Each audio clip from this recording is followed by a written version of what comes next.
1장 말씀입니다.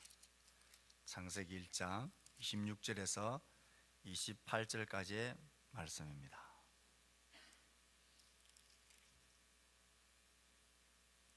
창세기 1장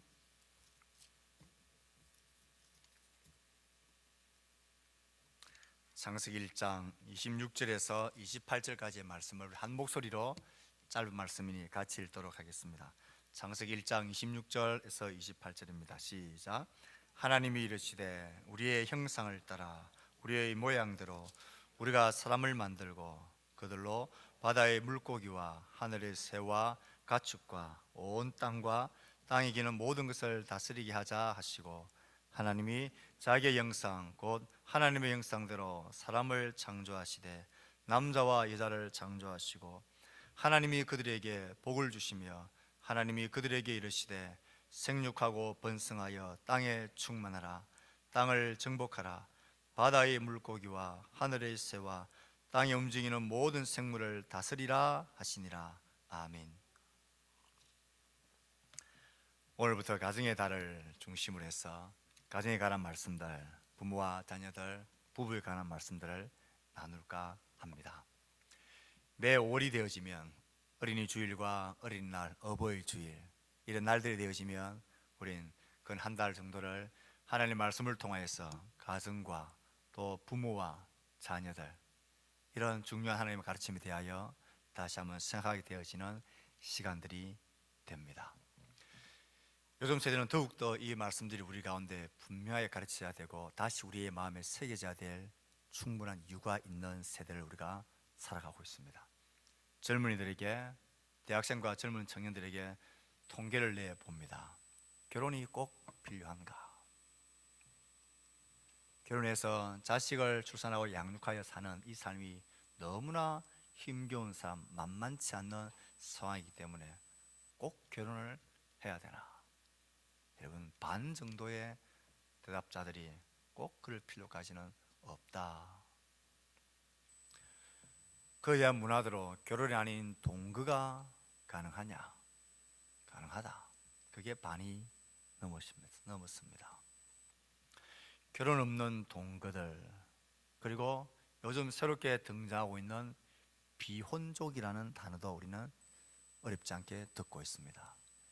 기혼, 미혼이 아니라 비혼, 결혼을 전제로 해서 아직 결혼하지 않은 미혼이 아니라 결혼 자체를 거부하는 비혼족의 인구들이 점점 늘어나고 있습니다. 최근에 TV에서는 어느 한 방송인이 비혼식을 거행을 했어. 나는 결혼하지 않을 거니까, 내가 너희들 결혼한다고 축의금 내놓은 거 나는 비혼식 할 거니까 다 가져와라. 그런 비혼식에 대한 것들도 등장을 하게 되었습니다. 파괴되어지는 가정, 너무나 많은 수치들이 늘어나고 있습니다. 한마디로 가정의 무게가 너무 가벼워져 버렸습니다. 훅 불면 날아가 버릴 만큼 약해져 버렸습니다. 가정의 무게가 그 중심을 잃어버린 위태위태한 시기를 우리는 살아가고 있습니다. 성경 말씀을 보면 하나님께서 우리에게 가르치시고 하나님께서 우리에게 명령하신 말씀을 보면 가정의 무게가 그렇게 가볍지 않습니다. 가정은 결단 그렇게 가볍게 여겨질 만한 가벼운 것들, 쉽게 여길 만한 그런 것들이 아닙니다. 우리가 보고 느끼고 이 사회가 말하는 것보다도 훨씬 더 무겁고 묵직하고 중요하고 핵심적인 그런 위치를 차지하는 것이 가정이라는 것을 알 수가 있습니다. 그래서 오늘 가정의 소중함에 관한 말씀들을 나누려고 합니다. 오늘 우리는 창조 기사를 읽었습니다. 그중에서 특별히 하나님이 사람을 창조하시는 기사를 읽었습니다. 우리가 너무나 익히 잘 아는 말씀을 읽었습니다. 창조의 기사에 나타나는 그 말씀 중에 하나님이 가정을 얼마나 소중하게 여기시는지, 또 우리가 그만큼 가정을 소중하게 여기야 할 것을 말하고자 합니다. 오늘 말씀을 통해서 하나님 우리에게 주시는 가정에 대한 그 의미들, 가정의 가지는 그 무게는 어떠합니까? 오늘 말씀 보면 하나님께서 사람을 창조하시는 장면입니다. 사람을 창조하시기 전에 하나님께서는 온 우주 만물을, 빛부터 시작해서 온 우주 만물을 완벽하게, 말 그대로 파라다이스를 하나님께서는 완벽하게 다 조성하시고 난 이후에 제일 마지막으로 사람을 창조하십니다. 언제나 드라마나 영화의 주인공은 핵심적일 때 가장 나중에 짠하고 등장하는 것 아니겠습니까? 그러니 우리는 이 창조의 순수를 보더라도 온 창조의, 우주 만물의 모든 창조의 절정과 핵심은 동물이나 우주나 자연 만물이 아니라 그 중심에 사람이 있다는 것을 알 수 있습니다. 그래서 사람이 가장 중요합니다. 이 온 우주 만물보다도 사람이 가장 정점이고 핵심이고, 하나님을 닮은 사람이 그렇게 중요합니다. 사람을 창조하신 내용도 조금 세분화해서 살펴보면 단계가 있는 것을 우리는 알고 있습니다. 하나님 가장 먼저 남자를 지으셨습니다. 그리고 조금 있다가 하나님께서 뒤에 여자를 창조하셨습니다. 이 지어진 창조의 순서를 보면 남자가 더 완벽한 창조물입니까? 아니면 여자가 더 중요하고 완벽한 창조물일까요? 예, 순서를 보면 여자를 하나님이 제일 마지막에 지었으니까 훨씬 신기하고 비밀스럽고 훨씬 복잡하고 훨씬 소중한 존재인 것이 틀림없습니다. 정말 그렇습니다. 별로 동조하지 않는 눈치인 것 같아서, 창조자 하나님께서 온 우주 만물을 창조하시고 남자를 창조하셨고, 그리고 하나님이 여자를 창조하셨고 만드셨습니다. 그래서 우리 여성분들은 좀 자긍심을 가져도 됩니다. 봐라, 여자가 창조의 절정 중에 절정이다, 완성품 중에 완성품이다, 그렇게 우리는 말할 수 있습니다. 그런데 조금만 생각을 달리 해보면, 하나님이 남자를 만드시고 여자를 창조하셨다, 하나님이 사람을 창조하시되 남자를 창조하시고 여자를 창조하셨다.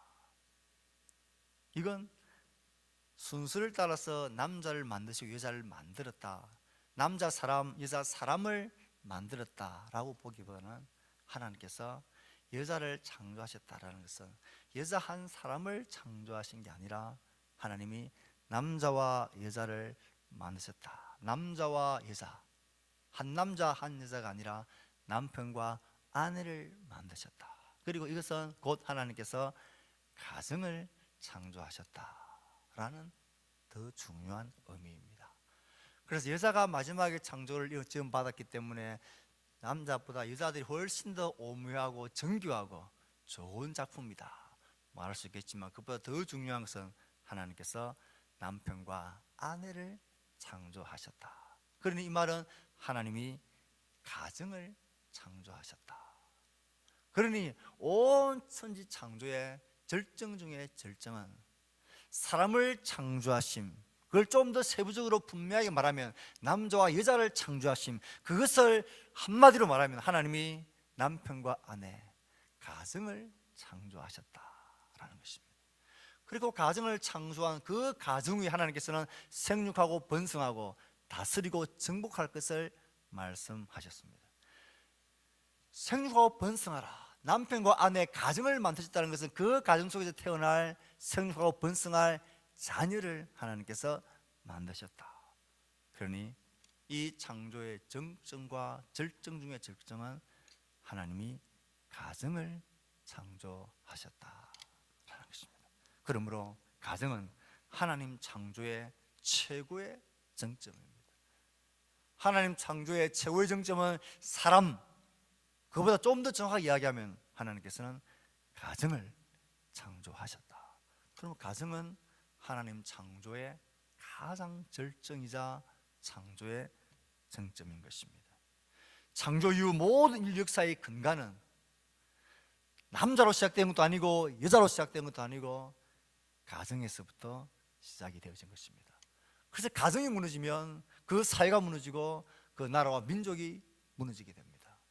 성적인 타락이 우리의 사회와 민족을 무너지게 만드는 것은 성적인 타락 그 자체에 있는 것이 아니라 그것이 가정을 무너지게 하기 때문입니다. 그렇기 때문에 가정이 무너지면 성적 타락이 그 모든 인류 문명 역사의 마지막 타락의 길이 되는 것은 분명한 사실입니다.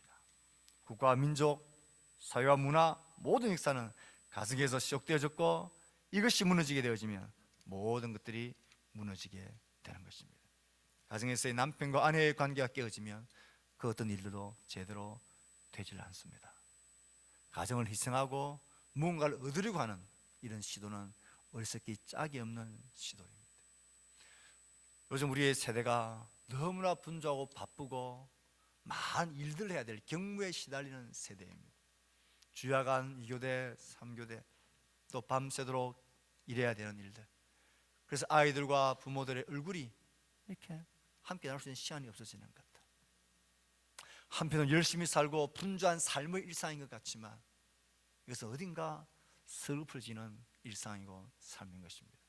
제가 볼 때 이것은 정상이 아닌 것입니다.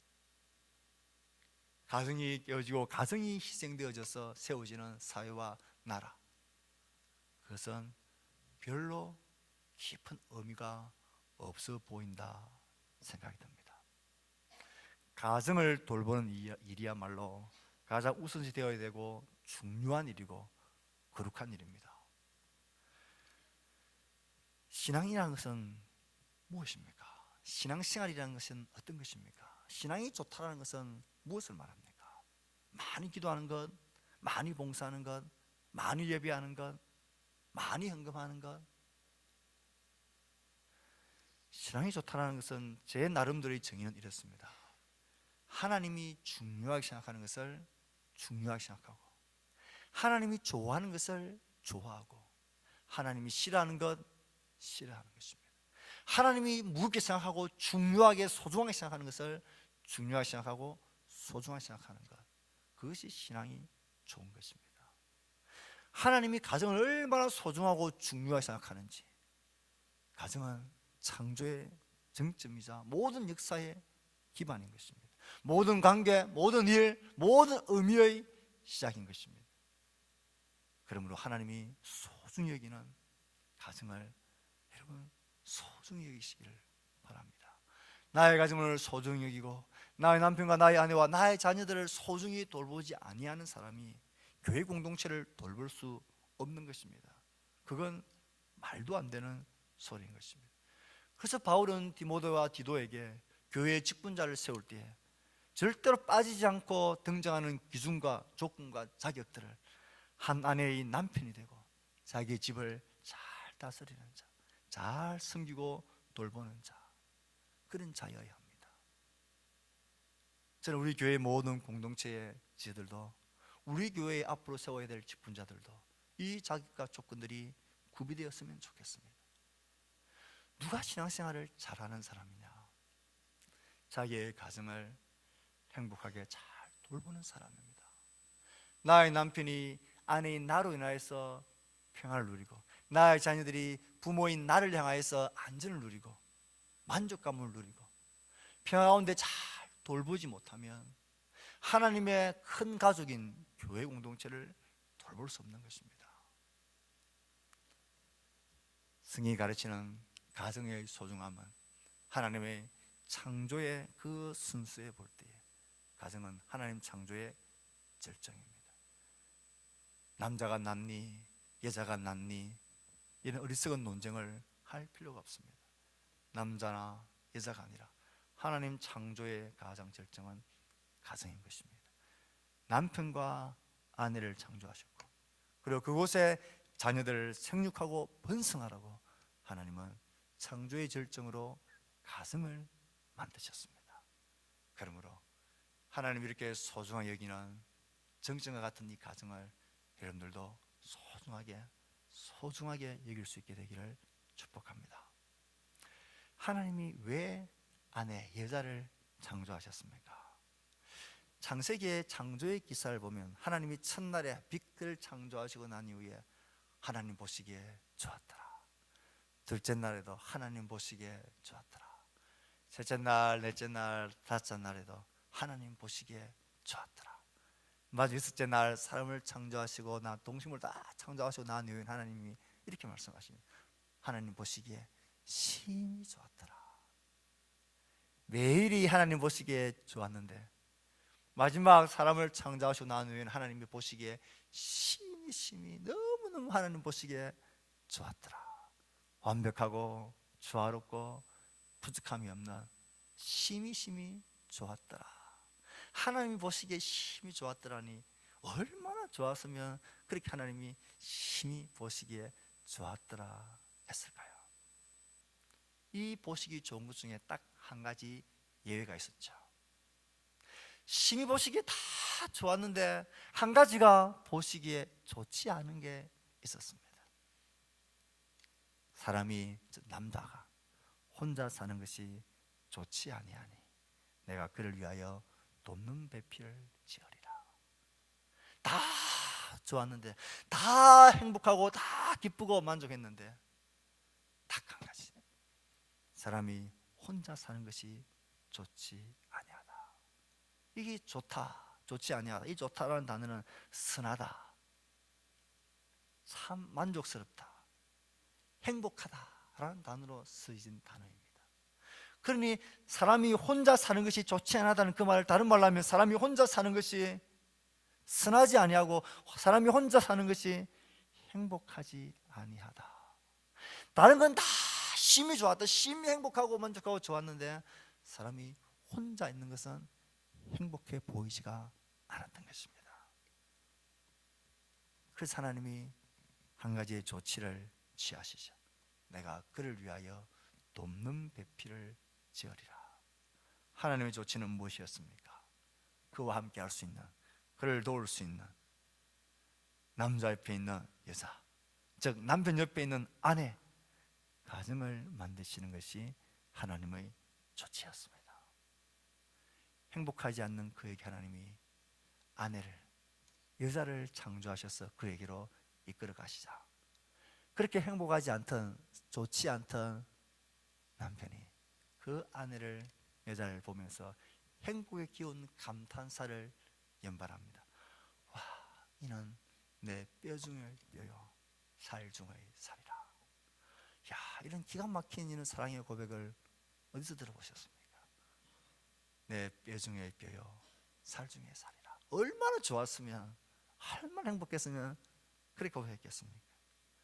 남자가 부모를 떠나 그의 아내와 함께 둘이 한 몸을 이룰지라. 둘이 아니라 하나일 만큼 만족하고 행복했습니다. 아담과 그의 아내 두 사람이 벌거벗었으나 부끄러워하지 아니하더라. 이런 완벽한 자유와 평화와 만족이 이 부부의 가정 속에 주어졌습니다. 이것은 아담의 행복에 기운 고백인 것입니다. 너무나 기쁘고 좋은 고백이었습니다. 하나님 보시기에 모든 것이 심히 좋았는데 딱 한 가지 좋지 않았던, 혼자 있는 것이 행복해 보이지 않는 그에게 하나님이 가정을 이루게 하셨고, 남편에게 아내를, 가정을 하나님께서 조치해 주셨을 때에 그런 행복의 기운, 정말 그 어떤 고백으로도 닿을 수 없는 행복의 기운 고백을, 그의 삶의 모습들을 성경은 이렇게 표현을 하고 있는 것입니다. 이 살 속에서 볼 수 있는 가정의 소중한 이유가 무엇입니까? 행복은 가정 안에 있습니다.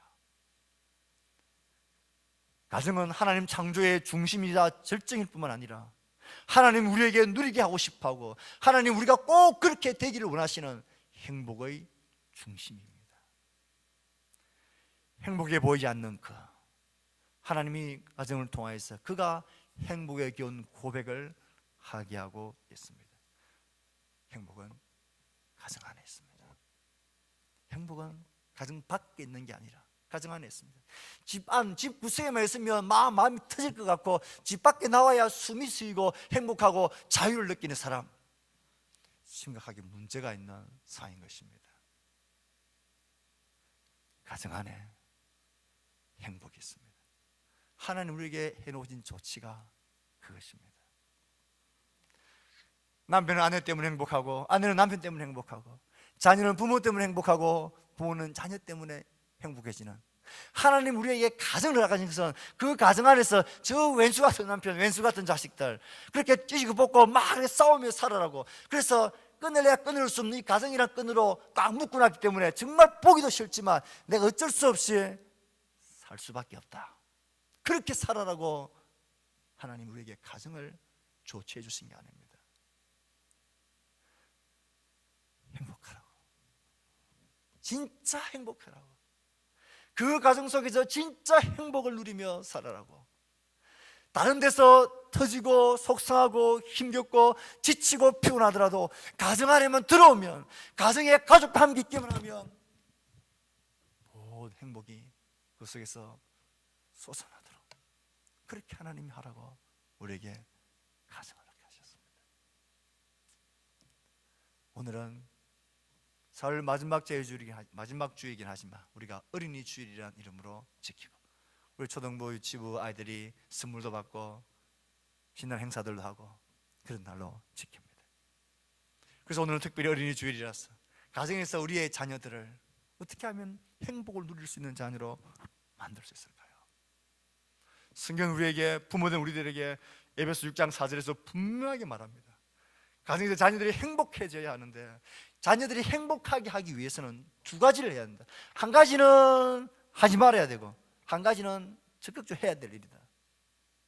또 아비들아, 너희 자녀를 노엽게 하지 말고 오직 주의 교훈과 훈계로 양육해라. 하지 말아야 할 것은 자녀들을 노엽게 하지 말아라 그럽니다. 그러면 자녀들이 행복해집니다. 해야 될 일은 자녀들을 주의 교훈과 훈계로 양육해라. 그러면 자녀들이 행복해질 수 있습니다. 노엽게 되다, 자녀들을 노엽게 하지 마라. 자녀들이 노엽게 한다는 것은 자녀들의 마음 상태가 부글부글 막 부글부글 끓게 만드는 그런 상태를 말합니다. 가끔 아이들을 키우다 보면 아이들이 눈을 딱 똑바로 뜨고, 저희 표현으로는 꼭 마귀 눈을 해가지고 엄마 아빠를 딱 째려보면서 덤빌 때가 있어요. 이거 봐라, 네가 지금 어디서 화를 내? 어디서 지금 마귀 눈 해가지고 아빠를 쳐다보고 있는 거야? 정신을 못 차리고. 정신 차려, 정신. 자녀들이 화를 내면, 화를 낸다는 사실 그 자체가 우리 부모들을 더 화나게 만듭니다. 따지고 보면 부모들이, 아이들이 상한 마음을 그 화로 표현하는 건데, 부모들은 아이들이 화내는 것 자체를 부모에 대한 도전으로 받아들입니다. 그래서 다른 그 일뿐이 아니라 화낸다는 자체가, 아이들이 분노를 일으킨다는 자체가 부모들 앞에서는 더 화를 돋구는 이런 악순환이 되어집니다. 자녀들을 분노케 하지 마라. 자녀들이 어떨 때 분노할까요? 어릴수록 부모들이 다투고 싸우고 헤어지고, 이것은 자녀들의 마음에 심각한 분노를 일으킵니다. 어릴 때는 그것을 표현을 못해서 그렇지, 그 분노와 두려움과 죄책감들이 이 자녀들의 심정을, 마음을 쪼그라들게 만듭니다. 부모들의 갈등과 다툼과 헤어짐이 자녀인 나의 잘못 때문이라고 아이들은 생각해버리기 때문에 두려움과 죄책감 속에 이 아이들이 그 화와 분노 속에 삭혀버립니다. 죄책감, 불안감, 공포, 마음의 분노가 확 자리 잡게 됩니다. 여러 가지 이유 중에 자녀들이 부모를 향하여서 분노케 되는 이유들이 많습니다. 아이들이 조금 크면 우리 부모가 사회적으로 비난받을 만한 행동을 할 때 자녀들은 심한 부끄러움을 느낍니다. 무관심할 때, 차별하며 대할 때, 비교하며 무시할 때 아이들은 분노하게 됩니다. 사랑하는 부모 여러분, 하나님은 가정을 행복의 중심으로 만드셨습니다. 그래서 자녀들도 이 가정 속에서 행복함을 누리기를 원하십니다. 자녀를 분노케 하는 우리의 감정과 우리의 잘못된 시각들을 버려야 하겠습니다. 주의 교훈과 훈계로 양육해야 아이들이 행복해집니다. 주의 교훈과 훈계로 양육해라. 유승 목사님은 그의 책에서 이렇게 하는 것이, 하나님의 말씀을 맨날 읽게 만들고 성경 안 읽으면 성경 읽으라고 스트레스 주고 구박하고 협박까지도 하고, 제가 그렇게 하거든요. 그렇게 하는 게 주의 교훈과 훈계로 양육하는 걸까? 교회 안 가면 두들겨 패고, 헌금 똑바로 안 하고 까먹으면 혼내고, 그렇게 하는 게 주의 교훈과 훈계로 양육하는 걸까? 아내가 한 번씩 식사 자리에서 아이들과 기도를 하면, 제가 기도를 하면, 기도를 마치고 나면 아내가 꼭 하는 말이 있습니다.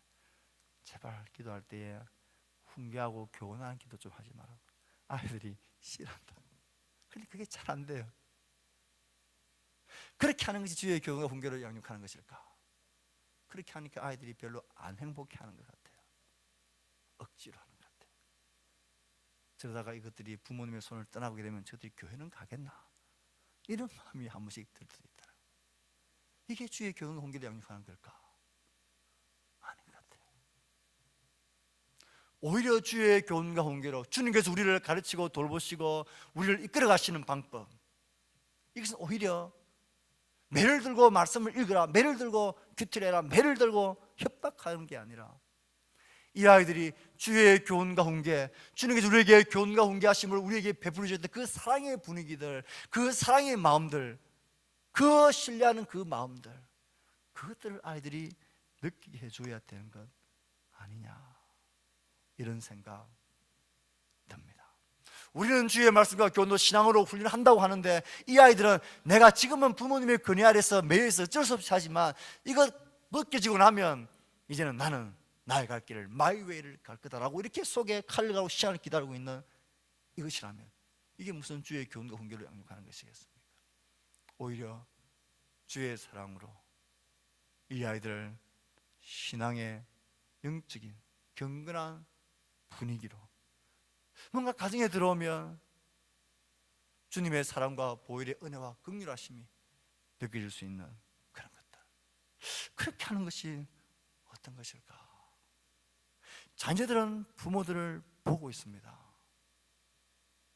자녀들은 부모들이 신앙생활을 하면서 하나님을 섬기면서 얼마나 부모들이 행복해하며 기뻐하며 감사하며 신앙생활을 하는지를 자녀들은 보고 있습니다.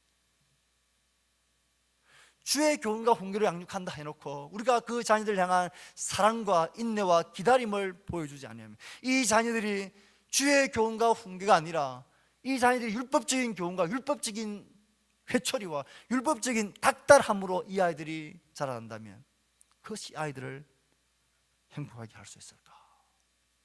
어떻게 아이들을 주의 교훈과 훈계로 양육하는 최고 좋은 방법은 뭘까? 주의 말씀을 쫓아서 주를 섬기면서 살아가는 부부들의 행복한, 부모들의 행복한 삶의 모습들, 그리고 이 가정에 있으면 부모들로부터 오는 인정들과 부모들로부터 오는 사랑들과 부모들로부터 오는 배려와 용납들에 관한 그런 신앙적인 영적인 경건한 분위기들, 주님이 우리의 가정에 주인이구나, 우리 가정이 예수 믿는 가정 맞구나, 이런 것을 보여줄 수 있는 그런 가정의 분위기들. 오히려 이런 쪽이 우리가 주의 교훈과 훈계, 주의 교훈과 훈계를 한마디로 말하면 사랑하라는 것 아닙니까? 그렇게 우리가 주를 사랑하며 행복하게 사는 우리의 모습, 가정들, 그게 자녀들을 바르게 신앙을 물려줄 수 있는 좋은 길이 아닐까 생각합니다. 사랑하는 성도 여러분, 우리가 주님을 섬기고 하나님을 따른다, 그러면서도 하나님을 섬기고 하나님을 따르고 교회를 섬겨가는 것이 불행하고 서글프고 이게 어쩔 수 없는 의무감으로 어쩔 수 없이 행하는 것을 누구보다 자녀들이 제일 잘 압니다. 우리의 자녀들이 행복하게 하나님을 섬기고 행복함을 누릴 수 있게 하려면 우리 부모들 먼저 우리들이 주님을 섬기고 주의 말씀을 따라 사는 것이 행복하고 좋고, 주의 말씀을 쫓아서 우리의 자녀들을 그렇게 사랑으로 대하고 위로해주고, 이 자녀들이 가정 속에 있으면 부모의 잔소리가 두려운 것이 아니라 하나님의 사랑의 분위기들이 느껴질 수 있는 그런 가정 되었으면 좋겠습니다. 한동대학교의 이기복 교수님이라 쓰신 간증을 읽어보았습니다. 이런 이야기가 있습니다. 이기복 교수님이 이런 짧은 간증을 했습니다. 고등학교 올라간 딸이 성적이 떨어졌을 때에 그 딸을 다 끌어안고 이렇게 이야기했습니다. 얘야, 난 널 성적과 상관없이 사랑한다. 그렇게 아이를 안고 격려해 주었습니다. 그런데 다음 시험에 또 성적이 더 떨어졌더랍니다. 그때도 마음을 굳게 먹고 딸을 꼭 안고 격려하며 칭찬했습니다. 나는 성적에 상관없이 너를 사랑한다. 그런데 그 다음 시험에는 아주 밝은 표정으로 이 아이가 세 번째 성적표를 가지고는 아빠한테 뛰어왔습니다. 그리고 성적표를 딱 보여주는 거예요. 성적표 보는 순간 이 교수님의 마음이 실망감이 확 찾아왔습니다. 성적이 더 떨어진 것입니다. 이런 마음이 들더래요. 야, 내가 잘못했나? 그런데 한편으로는 이렇게 성적이 계속 떨어지고 있는데도 이 성적 때문에 중리산이하고 집을 뛰쳐나간 아이들도 있는데 이 떨어진 성적표를 들고도 기분 좋게 세상에 아무 염려 걱정 없이 평안하고 밝은 얼굴로 아빠한테 와가지고 이 성적표를 내밀 수 있는 이 자식을 보면서 야, 참 감사하다. 참 감사하다. 그게 감사하더라는 거예요. 저희 집에도 이런 딸들이 여럿 있습니다. 사랑하는 성도 여러분, 우리의 자녀들이 우리의 부모의 그늘 아래서 행복하려면 사회적인 윤리와 율법과 말씀의 채찍을 들게 하느라 정말 주의 교훈과 훈계인 사랑과 용납과 진짜 우리가 예수 믿는 사람답게 사는 부모의 넓은 마음들이 이 아이들을 품을 수 있어야 합니다. 그래야 이 아이들이 교회를 떠나지 않고, 그래야 이 아이들이 좋은 예수님을 떠나지 않습니다. 우리는 실컷 주의 교훈과 훈계로 때리고 닥달하고 그렇게 억누르는데 불구하고 왜 아이들이 나중에는 주의 품을 떠나버립니까? 이게 무슨 주의 교훈과 훈계로 양육하는 것입니까? 그의 사랑과 마음으로 그들을 품고 그들이 부모 안에서 평안을 누릴 수 있는 좋은 친구가 될 수 있는, 예수님 우리의 좋은 친구가 되어진 것처럼 그런 친구가 되어줘야 할 것입니다.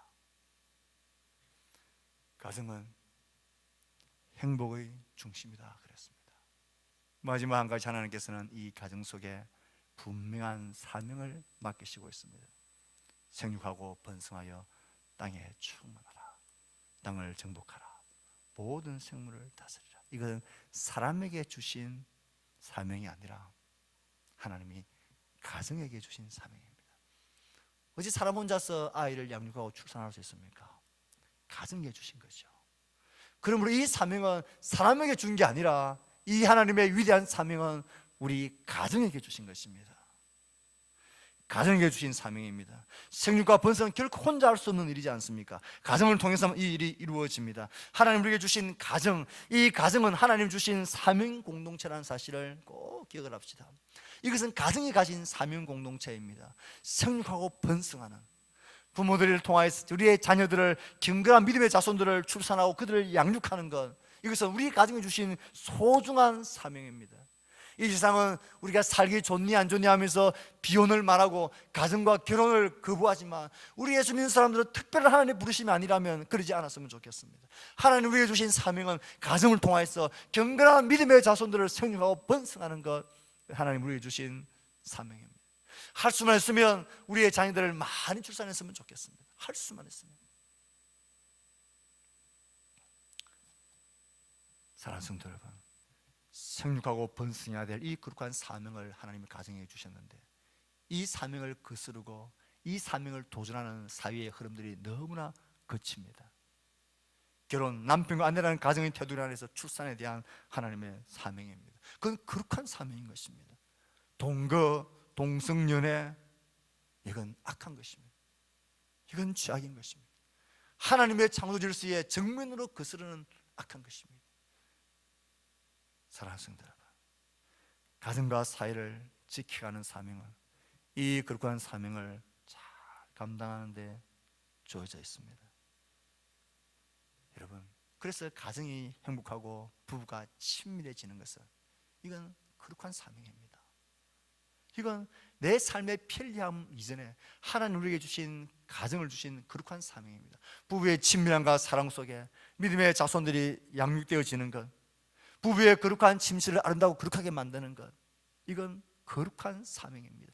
이 세대를 향해서 우리 예수 믿는 사람들 할 수 있는 가장 중요하고도 가장 핵심적인, 가장 강력한 무기라면 부부의 관계를 거룩하게, 부부의 침실을 거룩하게 지켜내는 것입니다. 그게 하나님 우리에게 주신 사명이라는 사실을 명심합시다. 정복하고 다스리는 사명은 내 마음 욕심껏 개발하고 착취하는 것이 아니라 잘 섬기라는 하나님의 사명입니다. 예, 가정은 섬김의 사명을 감당하는 공동체입니다. 남편은 아내를, 아내는 남편을, 부모는 자녀를, 자녀는 부모를 자신의 모양과 위치 속에서 사랑과 순종과 희생과 경외함으로 잘 섬겨나가는 것입니다. 이렇게 될 때에 든든한 가정 위에 하나님의 나라가 세워지게 될 것입니다. 말씀을 맺으면서 저는 여러분들에게 당부하고 싶습니다. 가정은 하나님 창조의 정점이라 그랬습니다. 가정은 행복의 중심이자 출발이고 근간입니다. 가정은 사명의 공동체라는 것을 기억하십시오. 하나님 우리에게 주신 가정은 비단 우리의 집에 있는 이 가정뿐만 아니라 더 크고 더 영원하고 더 위대한 예수 그리스도 안에서 새롭게 가족되어진 교회의 공동체도 하나님 나라 가족이고 하나님 나라 가정입니다. 하나님이 가정을 창조하셨던 것처럼 예수 그리스도는 그의 피와 생명을 버리시고 교회의 공동체, 교회의 가정을, 교회 가족이라는 하나님 나라의 가족을 창조하셨습니다. 그는 우리를 그렇게 낳으셨습니다. 그러므로 가정의 행복이 없이 우리의 삶의 행복이 없는 것처럼 성도라면 교회 생활의 행복이 없이 우리의 삶의 행복은 있을 수 없는 존재가 성도인 것입니다. 그러므로 서로의 지체를 사랑하고 섬기고 위하고 격려해 줍시다. 가정에서 서로 섬기고 돌보듯이 교회 지체들, 교회 가족, 교회 형제들을 서로 돌보고 섬기고 남을 나보다 낮게 여기고 나를 낮추고 그렇게 섬겨나갈 때에 우리는 행복한 교회 공동체가 될 것이고 이 사회를 위한 사명을 감당하는 교회 공동체가 될 것이고 하나님 기뻐하는 공동체로서 힘있게 써갈 수 있게 될 것입니다. 이 가정의 달을 우리가 시작하면서 우리의 삶에 하나님 만드신 이 소중한 가정이 정말 중요하게 여겨지는 아름답고 행복한 그런 가정들 다 될 수 있기를, 그런 교회 공동체 될 수 있기를 주의 말씀으로 축복합니다.